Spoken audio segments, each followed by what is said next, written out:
Welcome to another episode of the Patio Pondering Podcast, where we're after clear thinking for complex agriculture.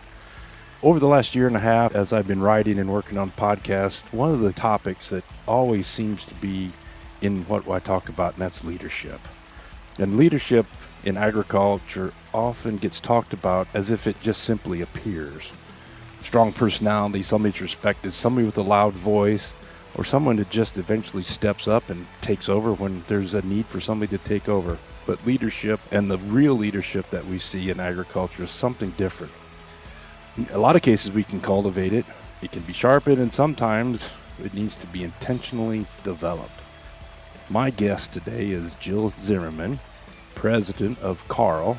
KARL is a Kansas agricultural and rural leadership program that she heads.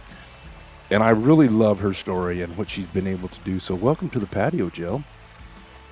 Well, thank you for the invitation, Jim. I appreciate it. Jill, let's jump right into it. Agriculture has never lacked for strong personalities and strong opinions. We've seen it in the classes we've taken at Kansas State. We saw it in our classmates. You saw it on judging teams.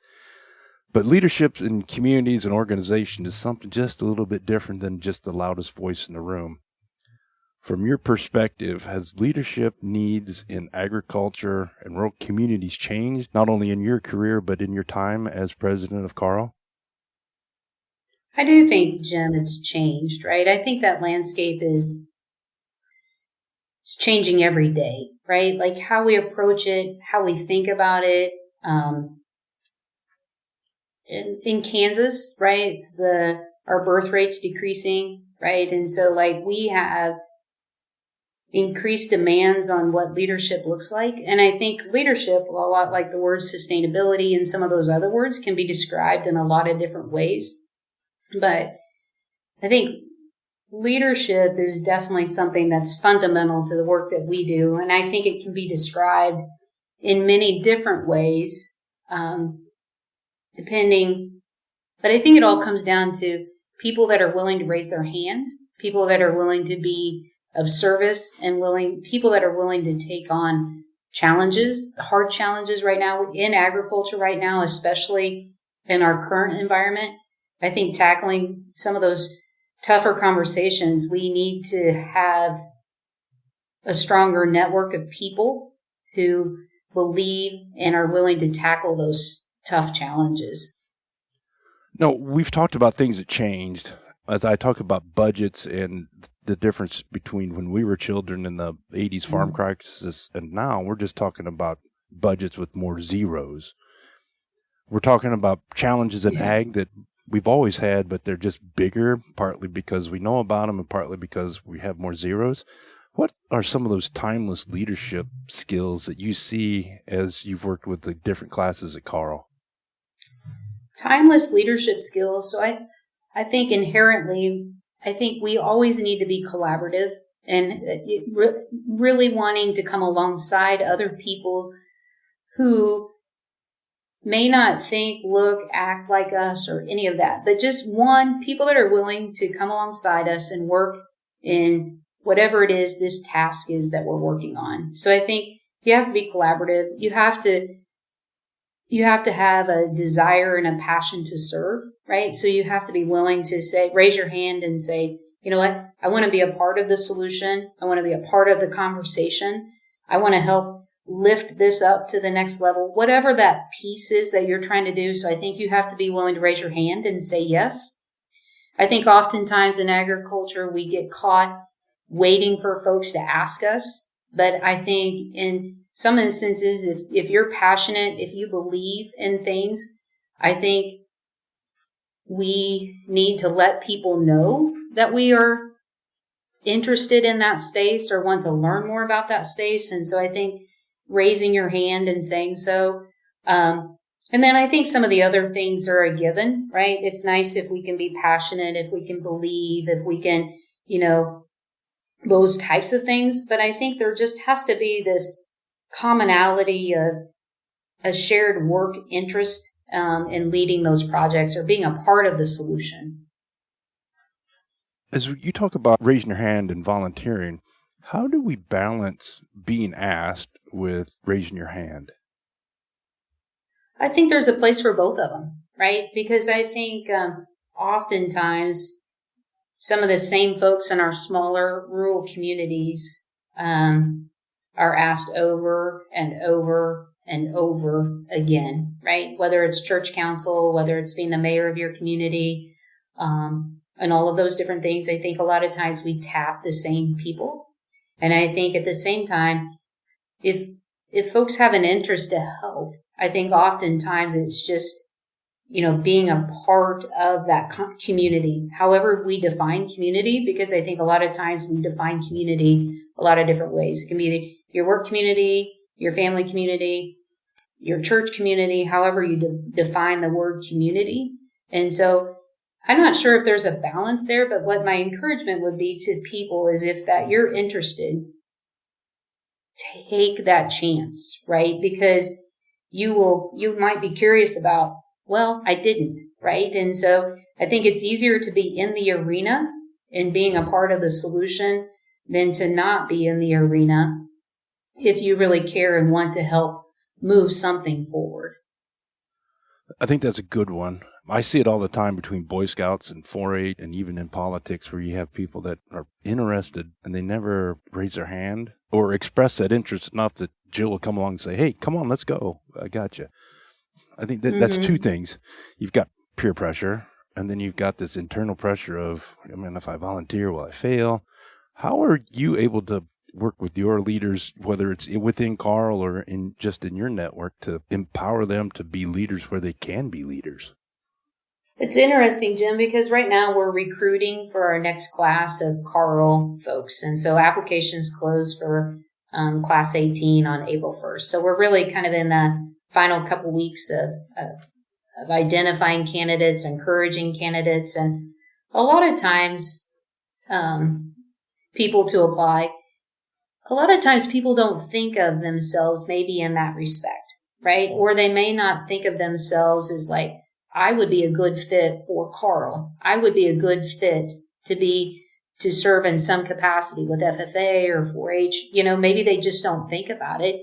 And oftentimes I think we undersell ourselves a little bit, right? And so maybe we don't think of ourselves in that capacity to be that connector of people, to be that convener of people, and some of the leaders that you love to watch the most are people that you just have this innate ability for people to follow and come alongside you, right? And so I think it's our duty as people who care about the places we live and work to encourage other people, right? Because sometimes it just takes that simple nudge to say, you know what, I think you'd be really good for this, right? Or, hey, Jim, will you help me with this project, right? I'd really like for your help to come along and I think we could do some good work here, right? And then through that shared learning or that shared work, it's amazing what you can do together.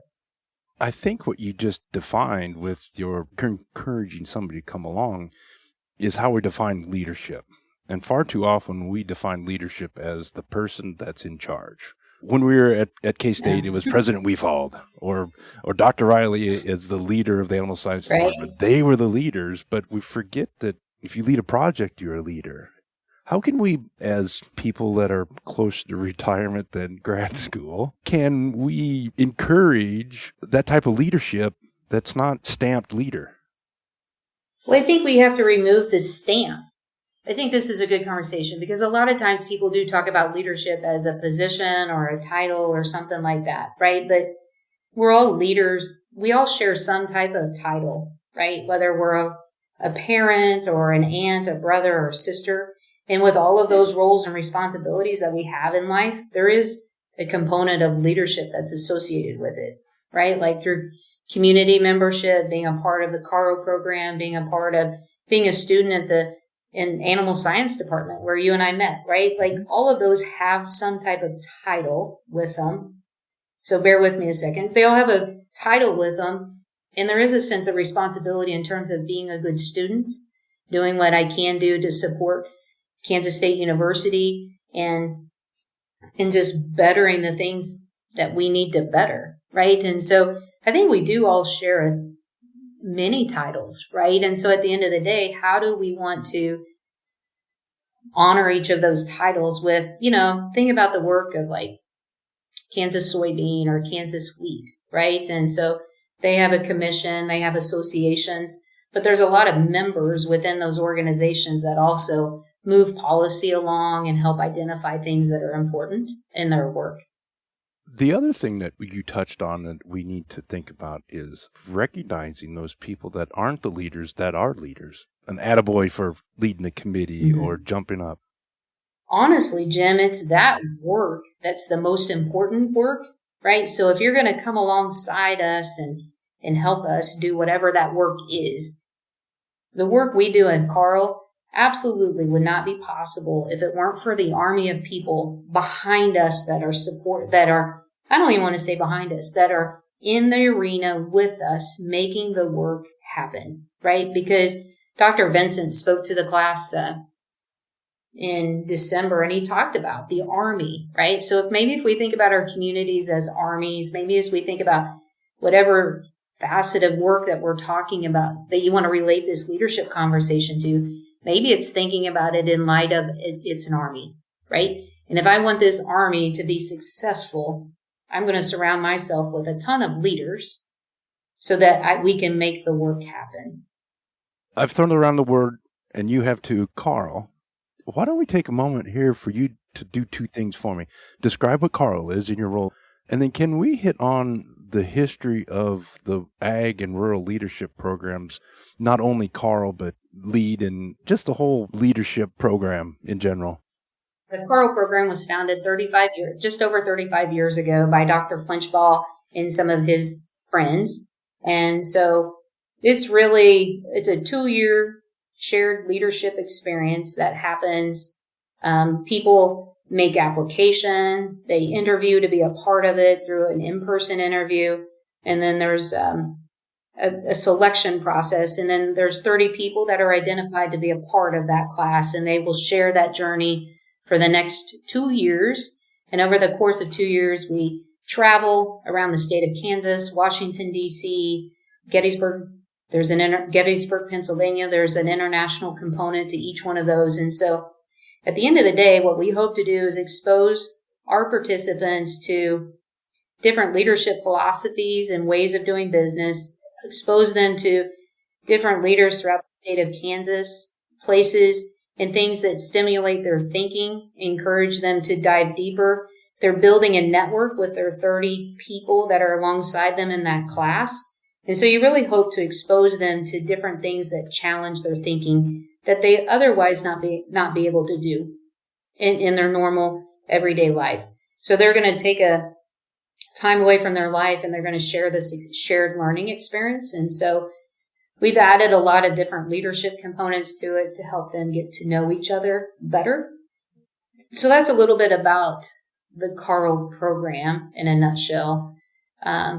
We are a part of an association called IPAL, and that's International Associations of Programs for Ag Leadership. And like you mentioned earlier, Jim, we have partners throughout the United States and internationally that are a part of that. Indiana has a program, Illinois, Nebraska, Texas, Arkansas, Florida, South Dakota, California, right? So we're scattered everywhere. There's over 42 or 45 of us. And so we gather once a year at our annual meeting to learn from each other.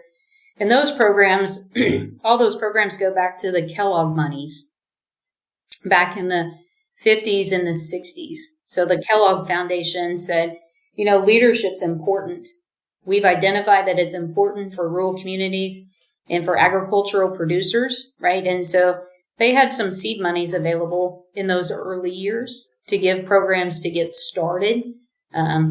Kansas, we missed the boat on that, but Dr. Flinchball, didn't bother him a bit, right? So on they went. But many of those programs go back to those Kellogg monies from all those years ago. So you said 35 years ago. How many years have you been involved with KARL? I'm just about to finish year 9. Year 9. And were you a KARL participant before you joined leadership? Yep. So we're recruiting for class 18, and I was a part of class 5. And so that would have been, I was super young in my career, and many of our programs that are throughout the United States, the range for folks who participate in the program is 25 to 55. And so, which I also think adds some richness to that shared leadership experience that they have with each other, because it's cross-generational. It's across all different sectors of agriculture, rural communities. So we touch healthcare, education. And so it's really a rich learning environment. So 9 years, this is your fifth class, or will be your fifth class? Well, COVID happened. Oh. There you go. We had one class that had to take a victory lap because of COVID. Okay. Well, and I think that, you talked about AI earlier, Jim. We decided that the program's meant to be delivered in person, right? So the board of directors, we paused the program. We were right in between year 1 and 2. It couldn't have happened at a more perfect time for us if you were to ask, like, hey, COVID, could you do us a favor, right? Thank you. And so it happened at a super good time. So we took a year off and did some fundraising, did some storytelling, just did some things that helped continue the work of the program. And then added a new we came back, we added a new seminar. But the board, and it's absolutely the right decision. Our world is meant to be in person, right? I love all the advancements in technology and everything that it offers us. But there's just certain things that can't be done. There's so much you miss not being in person. Absolutely. Some of it you could miss sometimes, but... Yeah, that could have been an email. Maybe once or twice, maybe. Yeah. Mm-hmm. So you were in class 5. You're accepting applications for class 18. It's 13 classes. What are some of the changes in the demographics or ages or leadership experience from your class to the applications that you're taking in right now? I'd say the biggest difference, and so right now there's over 450 fellows. We're probably getting close to 500. I haven't done the official count of lately. And when you're in the program, we call you an associate. When you graduate, you become a fellow. But I think the biggest difference that we see in the demographics of the classes, like from class 1 to now, and we've talked about this a lot in our recruitment efforts. Class 1 was really, folks were 100% producer focused, right? So if you think about that, that was the late 80s, and very, very agriculturally, that was their 100% production agriculture. Today, we still have many folks that are a part of the class that are 100% producer focused, whether they come from a farm or ranch. And I would say that everyone that is participating in the program definitely does come from a farming and ranching background. That's the common taproot that we share. But I think we crossed many more sectors than what we did in the beginning, right? In terms of healthcare, education, superintendent of schools, teachers, rural economic development folks, and ag loans, banking, policy, all help make up the current classes, if you will. And sure, I'm forgetting some. But I think that's one of the biggest difference in terms of makeup of the class. And then the other thing that we see, Jim, is we're seeing increasingly more females apply to be a part of KARL. And especially, I think in class 1, there were probably, I'm going to take a stab in the dark, but maybe 5 or 6 in the first class. And so right now we're roughly half. If this most recent class was more females than males. And so I think we're seeing that trend as well. The change that you're talking about between class 1 in the early 90s, late 80s to class 18, it seems like the A and the R in KARL are more equal than they were at the beginning, ag and rural. That's true. And I really like that you're having that blend, because so often we fall victim to thinking the only people that have leadership ability in ag are people that jump in the saddle, drive the tractor, put seed in the ground. And there's so much more to agriculture today. There is so much more to agriculture than the typical person thinks. Just a little story. I had struggled with how I describe myself when I'm in a room of people that aren't ag. So when you say swine nutritionist, they're like, And I started switching over to, I'm a dietitian for pigs. And then it's like, oh, yeah. And then I strategically use, I'm in food production with different groups. And that changes everything because then you're no longer segmented as a farmer. You work with pigs. It's food. And if we think about ag, that's what we are. And encompassing the A and the R in KARL encompasses food production. Like at the end of the day, that's our motivation, right? Whatever technology we're adopting, whatever systems and processes and things we're doing, leadership, it's also that we can do a better job of producing the food and fiber that make the world work.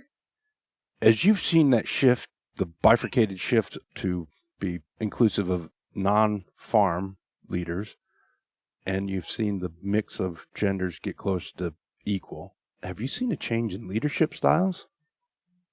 Tell me more about what you're asking there, Jim. Do you see that people that do not grow up on a farm have a different leadership styles than those of us that did? And do you see men and women lead differently?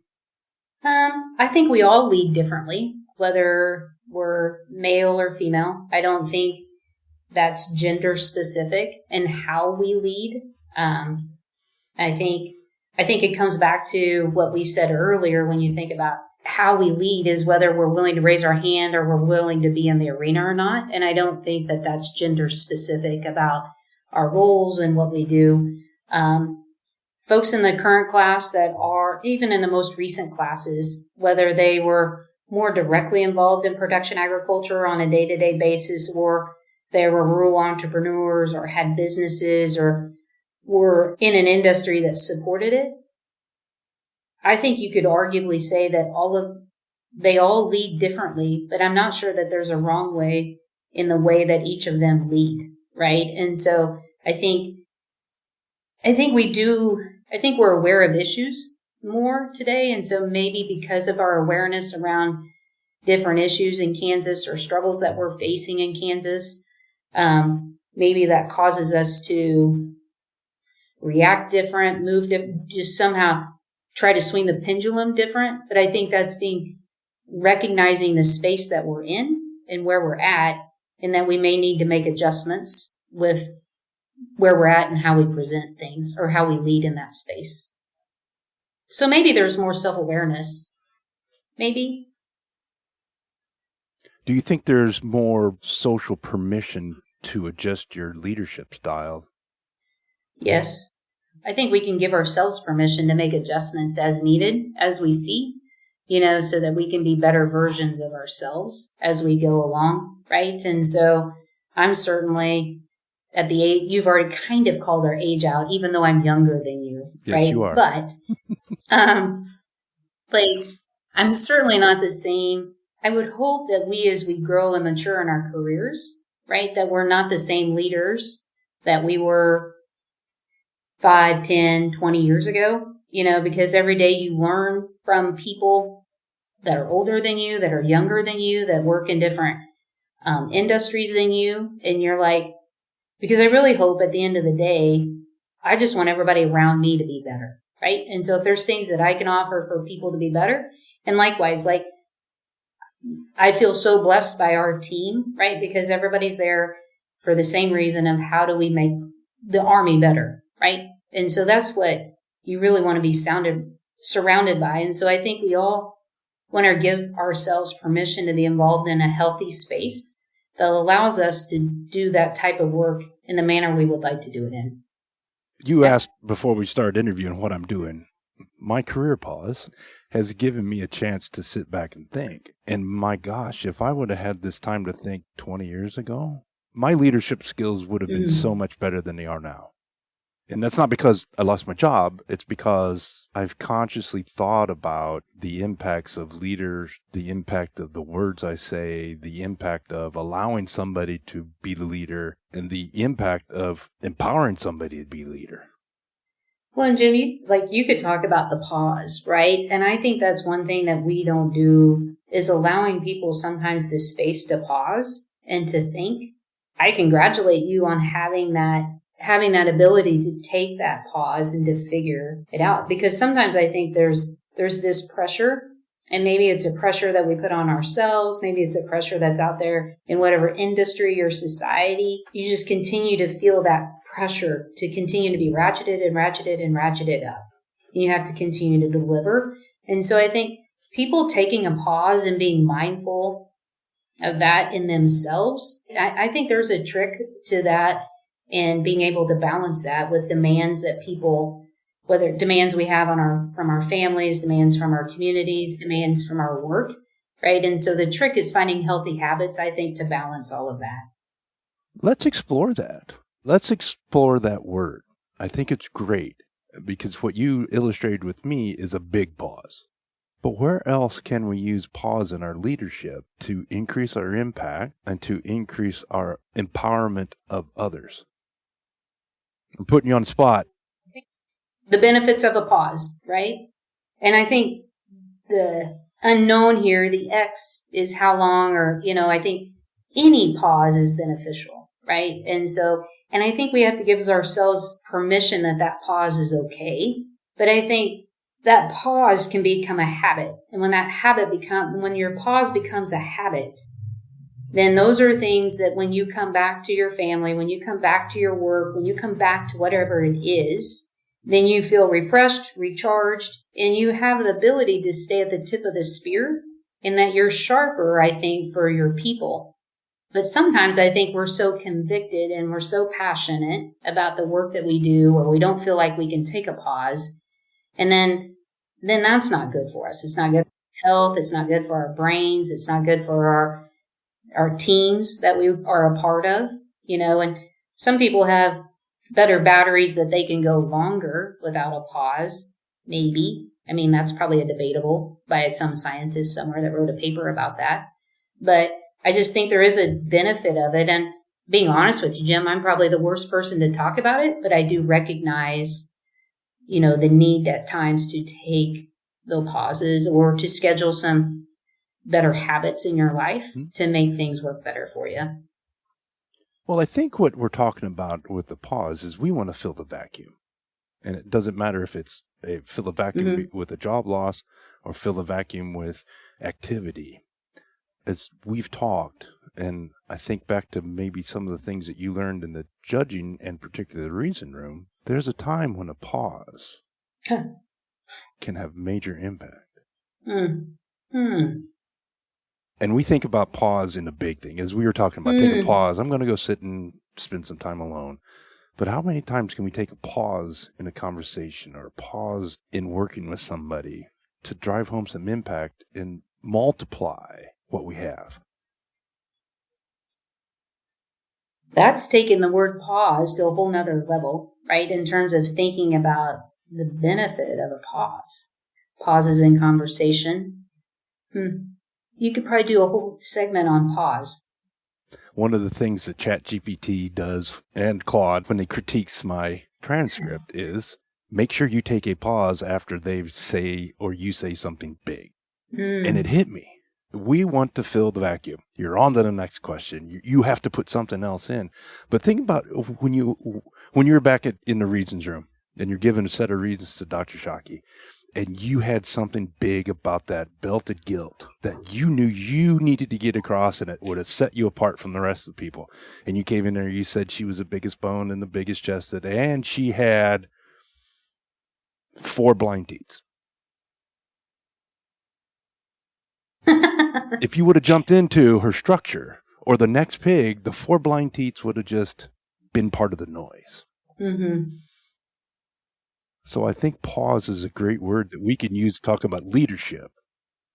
Oh, I think you're right, because, and the other word you used is noise, right? So a pause and amongst the noise, right? And so not to get political here, right? But the noise and we just have a lot more noise everywhere we go, whether home, work, and I think all of that noise it stems from just the busyness of our lives, and thus it's kind of this circle, right? And so we need to pause because of just all of the extra noise that's going on in our lives today.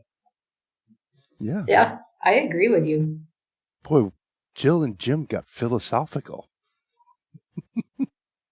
We did. I know. But it's true, right? Like, how do you navigate that stuff?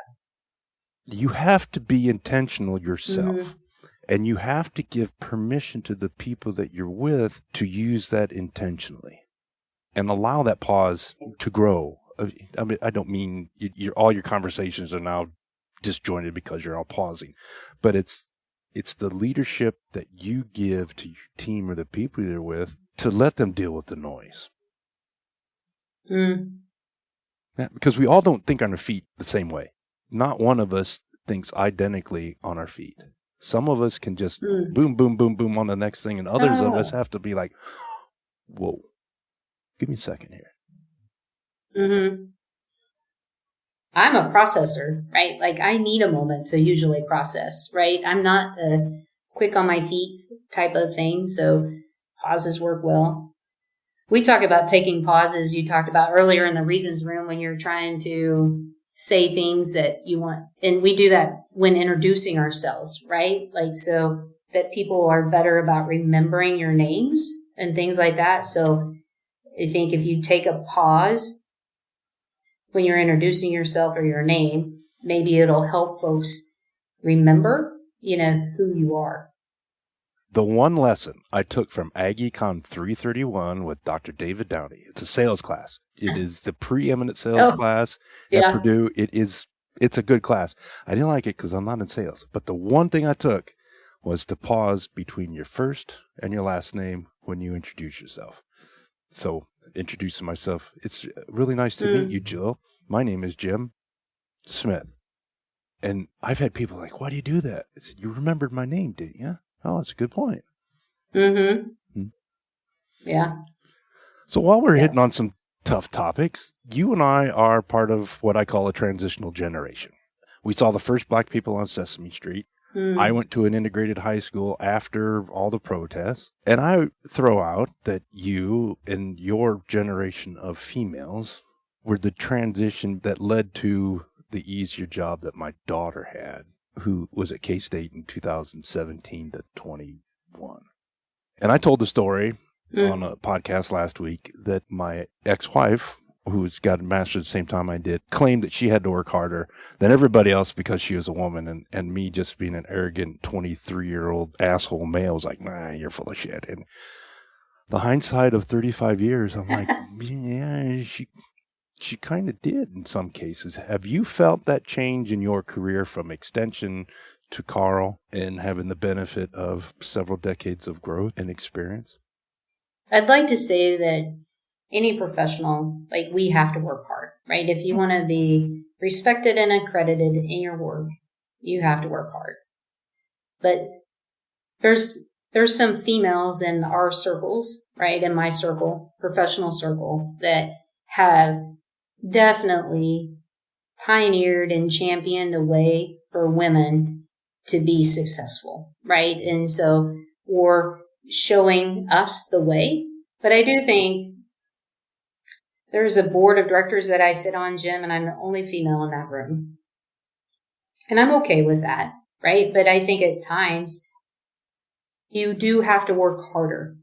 But I think, and she's a mentor of mine, and I'm not going to talk about her by name, but we've talked about this subject before, right? In terms of how did she gain that respect and that, like, to be where she is today. And she's like, Jill, you just have to always be prepared. Jill, you have to work super hard.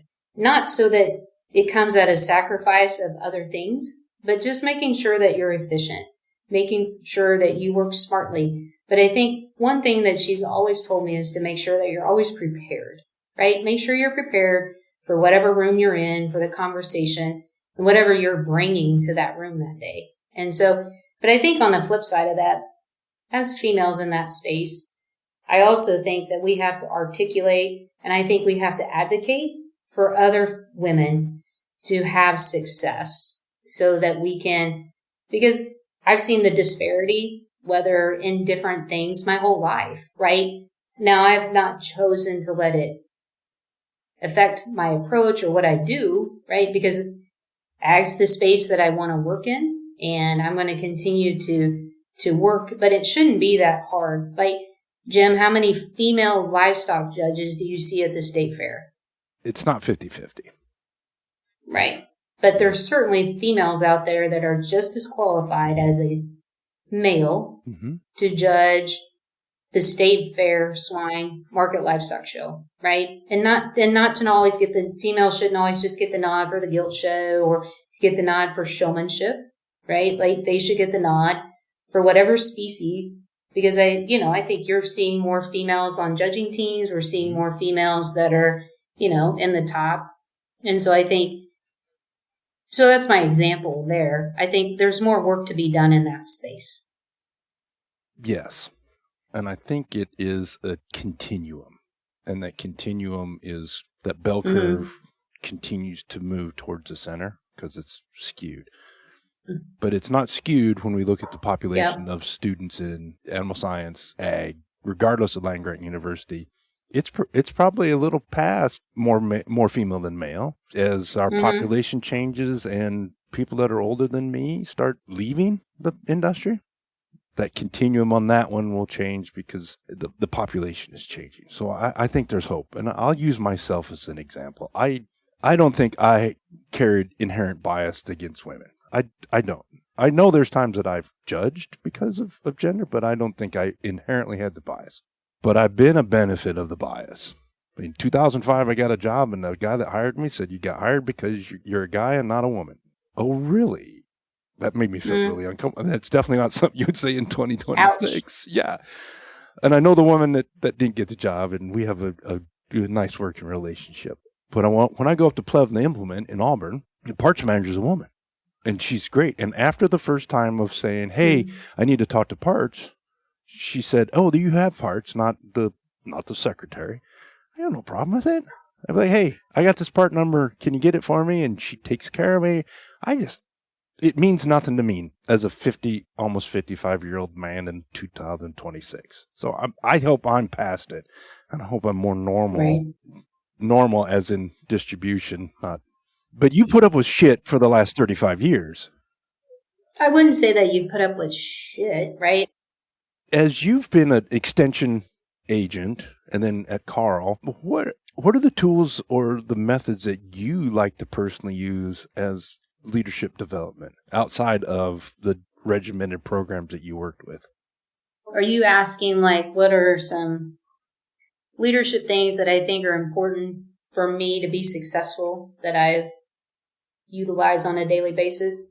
Is that where you're headed with that? No, I'm thinking more what little things do you use with people that you're trying to improve? Whether it was a 4-H'er that came to a 4-H camp or friends, new workers. What are things that you do as a leader to help them to be successful? At the end of the day, the number one thing that we have to do is to show people that we care. And so I think whether it's a 4-H'er, I think back to a teacher that had a huge impact on my life. And so I think when we bring people into the KARL program, when new employees start or things like that, I think probably the single most important thing you can do is show people that you care and that you're willing to listen and to be a part of their journey, that you want to come alongside them and to support them and whatever that means, right? And I want to be open and available to you for conversations. And I think one of the things that we can do is also to help people connect them. I think I'm a connector of people. And so, like, we can connect you with people and resources that can help you be successful, right? And so it may not always be me, right? Like, welcome to KARL. We're super proud that we're excited to have you as a part of the new class. But I think also a big responsibility in terms of helping them find their success is just helping them understand what that success is, but then also helping them connect opportunities so that they can continue on that continuum of self-improvement. You've worked with a wide range of people in your career, from people that their success I have. Plateau is completely different than Dr. Flinchbaugh's success plateau. How do you adjust, or how do you help people realize success when their success is different than other people's version of success? I told somebody this the other day, right? The only person that literally, I said this and she was like, wow, look at you today. I was like, the only person we have to be better than we were is who we were yesterday, right? So the only person, and so Dr. Flinchbaugh may have accomplished great things, or my predecessors in this job, or my previous jobs, but the work that I do and the work that they did is going to be strategically different, because I think we talked about this earlier, like we're all different people. We lead differently. It doesn't mean that we care any more or any less, but I think the only person that we need to worry about being better than is who we were yesterday. And if we can work on those things, then I think at the end of the day, you won the day. We won that day if you can say that I'm better than I was yesterday. Because every day you start out, like I heard a podcast once, and like if you make your bed, you're 1-0, right? So you're winning the day, right? So I think it's just the continual improvement of daily habits, right? So daily habits that can help you be stronger and better. Because if we're stronger and better mentally, physically as a person, then I think we serve better. We serve our families better. We serve our careers better. We serve those church, right? All of those things that are important. We show up better when we take care of ourselves first. Mm-hmm. And I think that's one of the things that we overlook the most at times, is making sure we take care of ourselves. I've not always done a very good job at that, be honest with you. How so?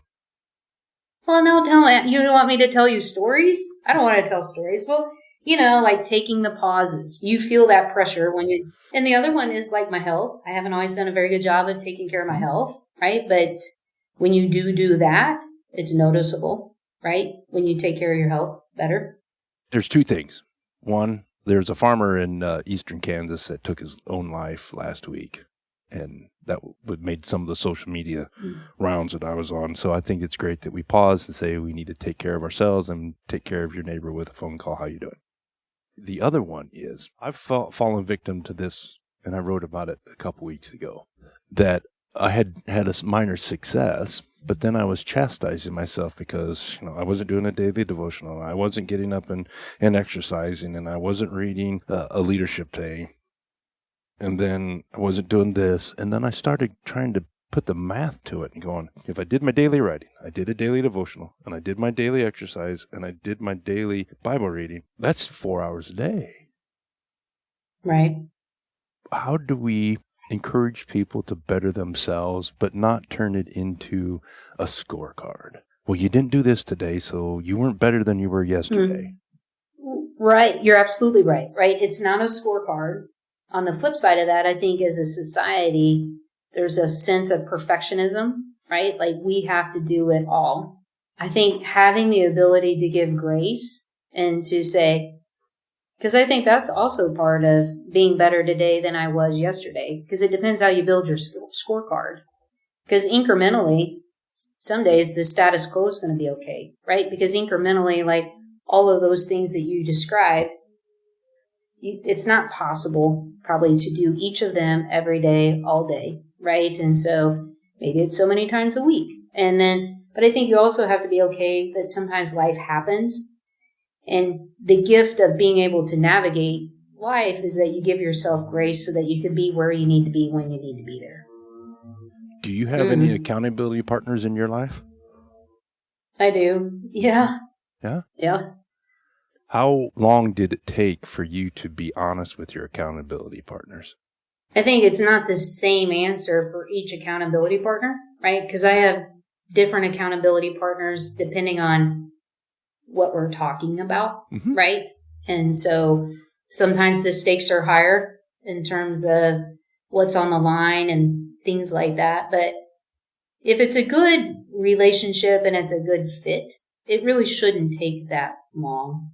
And then if they honestly care about you, right? So you want accountability partners that can challenge you to the status quo or challenge you to where you're at, today and help you to be better. That'll come alongside you. So I don't know, Jim, I hadn't really thought about it. I don't know if you can give it an exact time, but hopefully it doesn't take that much time to develop that relationship of trust with those people. I guess the point I wanted to get across was if you have an accountability partner that's good for you, that honesty with yourself probably takes longer than being honest with your accountability partner. Oh. Yeah, that's you're probably right about that. I hadn't thought about it like that, right? Wow, we're going to change the title of this podcast from Jill Zimmerman's Progression from Wheat Fields to Manhattan to Philosophy on the Patio. Yeah. I don't know. Well, where did you think it was going to go? We're completely skipping over a section ahead on livestock judging. Oh, that's fine. Well, because I thought it would fit with where we're going, but this is so much better because we can lament social media for all the ills, crap. But the other thing that is good about it is I get to see the cool stuff that Jill Zimmerman's doing at KARL and what she's doing in her community. And they plug in people that I've been associated over the years that I would never be able to keep up with the contacts. So that's led into me already having an idea how we were going to talk. So as you're preparing to go through the applications for Class 18 of KARL, are there any hopes that you have for that class? So my mom is an educator, right? She spent time in the classroom and assistant superintendent, curriculum directors, and things like that. And I remember she shared with me one time that no one class will be the same, Jill, right? And she's absolutely right. And so I think my greatest hope for each class, right? And so I've told our board of directors this recently, like the single most important thing that as a program we can do is to recruit a good class. It's absolutely nothing else matters if we don't recruit good classes. And so my hope for the class at the end of the day is that they can learn from each other, because that shared learning experience is where the richness happens. My hope is that they can be present, right? By being present, both when it is of interest to them and when it's not of interest to them, right? That they're still learning from something and they're learning from each other. My hope is that that we create an experience that really offers the richness to what this experience can be. And it is an enormous responsibility to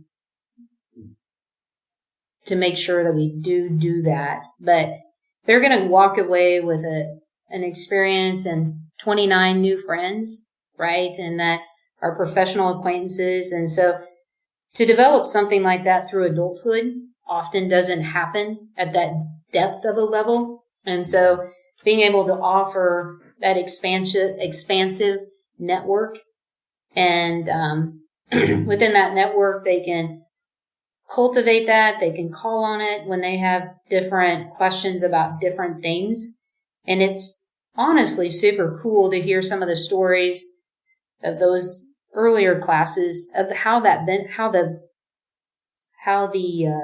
network has benefited them, whether it's business startups, just making life better in all aspects. It's really super cool. We did an impact report 2 years ago that we had a third party come in, do some interviews, surveys, and things like that to try to document what we feel like we know, but that third party was able to actually document that. And so it was really neat to see that impact of the program. I think your use of the word network is great. And one of the things I try and encourage college students is capitalize on your network. Be the best you can, but totally. Reach out. Yeah. I wasn't great at it after I left Kansas State. I started having kids and started getting my career, and my tunnel vision came in. But networking is massive. Mm-hmm. It's as important as things happening in person, right? Like if the opportunity when kids come to K-State or Purdue or where Texas A&M, Oklahoma State, like, I don't think I probably did as good a job at the time of leveraging my network when I was in school as what I see young people doing today when they come to K-State, right? Like, just, if there was one thing you can encourage folks to do is to really make sure you make use of that connection and those relationships that you make while at K-State or wherever it is that they choose to go to school. And I think the same would be true with KARL or, you know, other programs as adults that we have the opportunity to participate in. Yeah, and I think part of that for the college students in particular is understanding what success is for you. You know, some of those, I've got to do a 4.0, I've got to do 20 credit hours every semester, and I got to be out of K-State in 3 years because I've got things to do. It's great. But let's not ignore some of those non-educational, educational opportunities, networking. And I'm not talking about going into Aggieville on Thursday night, although that, I think, is a key to part of it. It's being in Block and Bridle. Mm-hmm. Saying yes to helping with Cattleman's Day. You know, those little things to be involved where you're networking, learning your leadership skills, given responsibility that makes you a better person in society. And Dr. Schinkel, who is probably one of the top 2 or 3 smartest people I know, he was on my PhD committee. He is smart as smart can be. It's not everything you know on paper. And it's those experiences to get outside of what you have on a transcript. I think your paper helps you, right? You come to K-State, you go to Purdue for the paper, right? But if you're going to fully leverage that experience, right, then you have to be involved, do the things. We talk about that in KARL. We keep them pretty busy. We have them for 48 hours once a month, right? That 48 hours goes fast and you're going to be tired when you go home. But go to the bar, have a drink with your friends, unpack what we talked about during the day so you can dig into what makes sense, what doesn't make sense, and then also just to get to know people, right? Like, get to know what's important to you, what your value systems are, and what's just so that you know people better at the end of the day. I think is super important. Well, and back to what Dr. Schinkel said, what I meant to say was he, as a professor, said multiple times, I want the farm kid or the kid with the experience that's got a B average in high school and comes to Purdue and gets a B in classes. He's involved. That person is going to have impact as opposed to the person that got a 4.0 and their nose is stuck in a book all the time and they get done with school and they say, oh shit, what in the heck am I going to do now? And that leads into what you're talking about with KARL. Right. Mm-hmm. Get outside yourself. Mm-hmm. Yeah. Challenge yourself. Travel, right? Like, they're getting ready to go to Brazil, right? And by traveling to Brazil, like, they're just exposed to a whole host of things that are culturally different, agriculturally different, and it makes us better people when we come home by having those experiences. Oh, yeah. And you get to examine your taste buds and whether they're as diverse as you think they are. Yeah, right. Yeah. I think there are some folks that are nervous. I'm not going to lie about the trip. I'm like, just go well. Remember, your tummies aren't used to doing that. So whatever you do, be careful. Are they going to have ranch? Yeah. Ranch and French fries. Yeah. Oh, yeah. That's the first thing they want in the airport when we get there. You got to have fries and a burger, a real burger. Yeah. Yep. First thing they want when they get back to the Dallas. Well, Jill, this has been great. One of the things that I chastise myself, and it goes back to our busyness, is not taking the time to slow down. And all those times I was in Manhattan, I never came over to Umbarger and said, hey, Jill, that's the nice thing about social media. We can do it. But sometimes you take a deep breath and say hi to people you don't usually say hi to. Well, if you're ever back this way, look us up, and I will do the same. When I've been to Indiana a couple of times since of lately, so I'll try to make sure that I maybe give you a shout out. There you go. Well, it's been a great conversation. And as I said, we covered some topics I didn't expect. And people that kind of know us remember us from several years ago would be surprised, like, oh, wow, that's pretty good thinking for those two. I know, right? Yeah. It didn't happen at Charlie's either. Oh, no, not Charlie's. It didn't happen at the Lou, and it didn't happen at Longhorns. Yep. Well, Jim, thank you for the invitation. Well, I've got 5 more questions to kind of round out what we've got. And it kind of gives us an idea of people's thinking and where they sit in ag. So the first question is, what is one lesson from ag that you carry with you every day? I think I learned this at home. I grew up on a farm, right? You've talked about that a little bit. And so one lesson, that's kind of hard, right? To narrow it down to one, but one lesson that I carry with me every day. I think it's just my genuine care for people, but also I think it's my work, my passion in my work, my ability to drives my work. We seem to be a passionate bunch. If you could have coffee with one historical figure in ag, who would it be?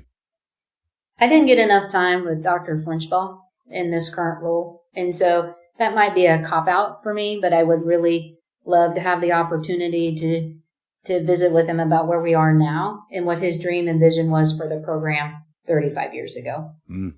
That's a good one because Dr. Flinchbaugh has so much recent impact. I think he'll be one of those that in 20 years from now, he'll be one of the greats. Not that he isn't already one. Oh, yeah. What is one quirky or underappreciated thing about ag that more people should understand? I don't know if it's quirky or not, but ag's a pretty small space and we're pretty connected and we care a lot. Yes. What is your favorite ag-related tool, product, or innovation? Pretty simple.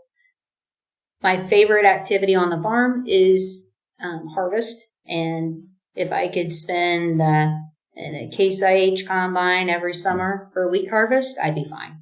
Gotcha. Yeah, the mechanics around harvest is just mesmerizing. I don't need a radio. Just let me roll. We have the opportunity in ag, sidebar, where we get those opportunities where we can decompress. You know, you're running the Case IH combine. You know, you hear the hum of the machine. You get into that routine, and you're listening for something that's off. But then you get into a flow state, and for me, it's raking hay. Mm-hmm. And if you really want me to be in my flow state, it's using my neighbor's team and raking hay with horses. It's just... Oh, yeah. There you go. So my last question is, what is one small change that we could do to make a big impact on ag's future?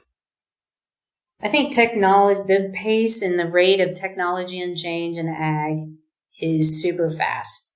And so I don't know if this is the best answer, but it's going to be my answer on the spot. I think we have to be able to demystify around technology and innovation and AI. And I think we have to find a way to work with it. Because if we can work with those things, I think they help us with efficiencies and I think they'll make us better at the end of the day. But I think there's still a lot to learn. And so other industries are using it, other businesses are using it, right? And I think we are, right? But I think we probably can be better at it. Understanding the ag, the tech that we haven't yet used in ag, and understanding how we're using technology already. Yeah, that's a big one. Mm-hmm.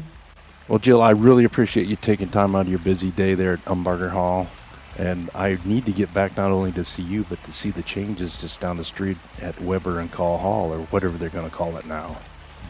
Yep, it's way, that corner is way different. And the Bill Bray now Event Center is kind of taking the place of Weber. And so they had their first K-State Rodeo up there this weekend. And so they'll be open this fall. So come see us this fall. Well, I think that most graduates from particularly animal science and those that were on the north side of campus, they're probably not as worried about the new arena and the rebuilding of Weber as the preservation of KARL Hall Dairy Bar. Oh, yeah. We miss it. Yeah. It wasn't even 1,000 steps from my office over there, so it's missed. Doggone it. Mm-hmm. Well, thank you, Jill. I appreciate it. Good luck on your screening of your applications, and I look forward to seeing what you can do with Class 18 of KARL. Awesome. Thank you so much for the invitation, Jen.